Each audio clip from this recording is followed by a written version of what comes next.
მადლობა რომ დგეხართ ჩვენთან ერთად და აშუქებთ ამ სიმართლეს, რასაც ჩვენ ვსაუბრობთ, იმიტომ რომ ჩვენ ყველაზე მართალი ადამიანები ვართ, ჩვენ ოჯახის წევრებთან ერთად და შვილებთან ერთად, ვინც დღეს ტყვეობაშია. გაზეთში არის ყველა პატიმრის წერილი. ეს ერთ-ერთი საკანი 101 არის თვითონ პატიმრის გამოცემა, ზვიად ცეცხლაძის, რომელიც საკანშივე შექმნა და აქედან ჩანს ამათი ნიჭიერება. ამიტომ გაზეთით მიხვდება ადამიანი, ვინც ვერ უყურებს ტელევიზიას თქვათ და ვერ ისმენს ბიჭების ხმას, იქიდან მიხვდება ადამიანი, რანაირი ბიჭები ყავს დატყვევებული ბიძინა ივანიშვილს.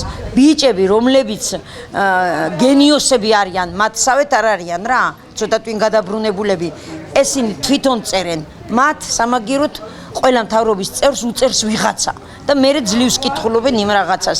ამიტომ მოუწოდებ ყველას, რომ აი გაეცნოს ამ გაზეთს და იქიდან გამოიტანოს დასკვნა, მე გამიზრდია თუ არა ერთ დედას შვილი, რომელსაც მოიხსენიებენ რადიკალად. მე ერთი რამე დავაშავე, რომ სამშობლოს სიყვარული ვასწავლე თურმე თორნიკეს. მაგრამ მე ასე მოვდივარ 78 წლიდან დაწყილი, როცა სტუდენტებმა ქვაფენელს დააწერეს სისხლით ქართული ენა. ძალიან მნიშვნელოვანია სწორი და ობიექტური ინფორმაცია გქონდეს ამ ქალაქს.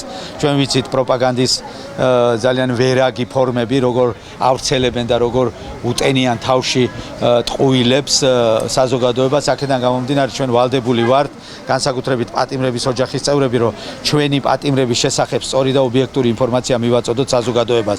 სწორედ ამ მიზნით შევქმნით გაზეთები, მათი წერილები, მათი განცდები, მათი მოსაზრებები, მათი ბრძოლა, ყველაფერია ასახული ამ გაზეთში და პირადად პირველ პირებთან მიგვაქვს გაზეთები, რომ თვითონ კი არავის ნათქვამს კი არ დაუჯერონ, პატიმრის ნათქვამი მოისმინონ, პატიმრის გზავნილი მოისმინონ და ისე გააკეთონ დასკვნა და ისე მიიღონ გადაწყვეტილებები შემდგომში.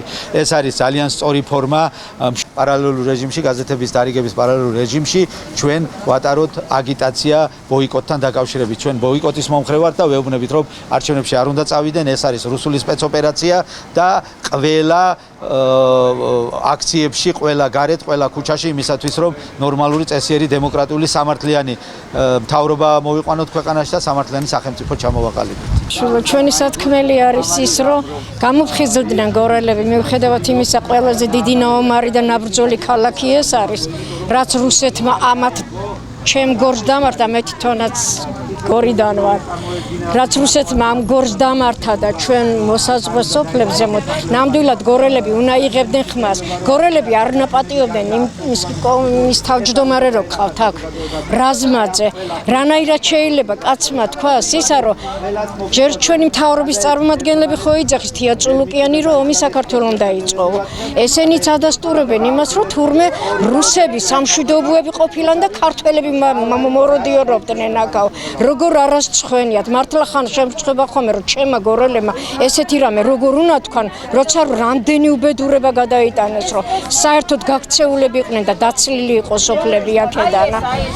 ჩვენი შვილები ხო უკანონოდ არიან დაპატიმრებულები, მიუხედავად იმისა, რომ ვერაფერი სასჯელები ვერ დაუმტკიცეს და ვერაფერი ორწლიანი პატიმრობები მაინც მისცეს. ძირს რუსეთის დამპალი იმპერია! თავისუფლება